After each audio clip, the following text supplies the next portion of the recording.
Hello friends, so I welcome you all for this new lecture or informative video which tells us the difference between mass and weight. तो इसमें मास और wait में जो difference होता है उसको हम देखेंगे। काफ़ी लोगों में कन्फ्यूजन रहता है कि मास और वेट में क्या डिफरेंस है, तो आइए देखते हैं मास और वेट में क्या डिफरेंस है।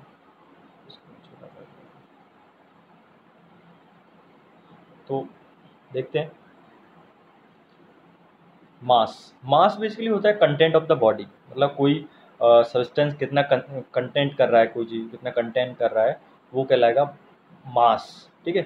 वेट क्या होता है? बेसिकली वेट एक फोर्स होता है, ठीक है, जिसमें प्लानेट अपनी तरफ पुल करता है किसी चीज़ को।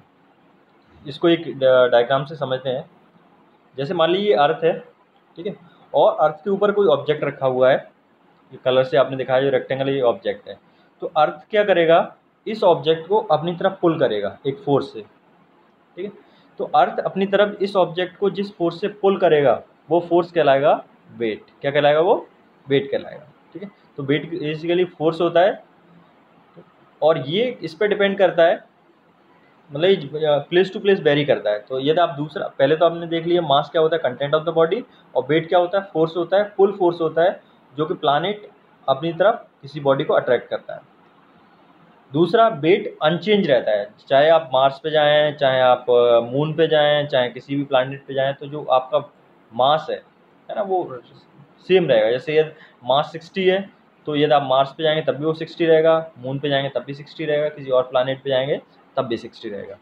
जबकि वेट के केस में ऐसा नहीं होता है। वेट बेसिकली वेट क्या होता है ना, वेट यदि आप देखो तो W=mg होता है। इसमें मैंने आपको आगे बताया होगा W=mg होता है। यदि आप इसको कंपेयर करो F=ma, तो m इसमें मास है और g क्या है? एक्सीलरेशन ड्यू टू ग्रेविटी, ठीक है। तो यदि आप अलग अलग जगह पे जाएंगे तो g की वैल्यू चेंज होती है। जैसे मार्स के लिए g की वैल्यू अलग होगी, मून के लिए g की वैल्यू अलग होगी, तो वेट भी वहाँ पे क्या होगा? अलग होगा, लेकिन मास कॉन्स्टेंट होगा, ठीक है। तो मास किस पे डिपेंड करता है? Acceleration due to gravity. और एक्सीलरेशन ड्यू टू ग्रेविटी जो जी है, इसकी वैल्यू अलग अलग जगह अलग अलग होगी। मार्स पे अलग होगी, मून पे अलग होगी, है ना, और दूसरा प्लानट होगा तो उस पर अलग होगी। तो यदि ज़्यादा जी की वैल्यू होगी तो वेट वहाँ पे ज़्यादा होगा, कम होगी वैल्यू तो वेट वहाँ पे कम होगा। यदि हम मास की बात करें तो मास की जो यूनिट होती है वो मास की यूनिट होती है आपका किलोग्राम, ठीक है। मास की यूनिट किलोग्राम होती है। और वेट क्या है? फोर्स है। तो कोई भी तरह का फोर्स हो तो फोर्स की यूनिट क्या होगी? न्यूटन होगी। चाहे आप किसी भी तरह का फोर्स होता है, जितने फोर्स एग्जिस्ट करते हैं नेचर में, उन सब की यूनिट क्या होती है? न्यूटन। ऐसा यूनिट की बात कर रहे हैं हम। अब जैसे कुछ और समझते हैं।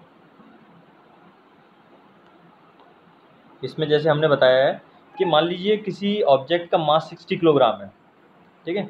तो यदि हम उसको अर्थ पे देखें तो अर्थ पे वेट जैसे निकालना है तो वेट क्या हो जाएगा? m×g। तो मास 60 हो गया। अब इसमें 9.81 का मल्टीप्लाई कर देंगे तो वेट निकल आएगा। तो अर्थ पे उसका वेट कितना हो जाएगा? 588। जैसे आप यहाँ पे देख पा रहे हो, ये इसको मैं आपको बताता हूँ। आप यहाँ पे देख पा रहे हो ये अर्थ पे इसका वेट हो गया। ये कैसे निकाला है? m×g से। मास कितना? 60 और g कितना? 9.81। इसी तरह से मार्स पे यदि आप देखेंगे तो मार्स पे जो जी की वैल्यू है वो अलग होती है मार्स पे, ठीक है। कितनी होती है देखते हैं। तो जी की वैल्यू मार्स पे होती है आपका 3.7026, मतलब अर्थ के करीब 3 गुना कम होती है ना, 2.5 से 3 गुना कम है।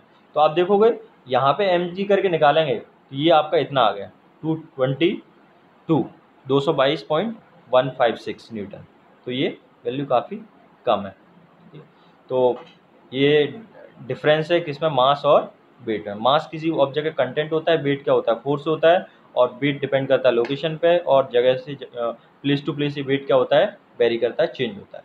तो thank you, this is it.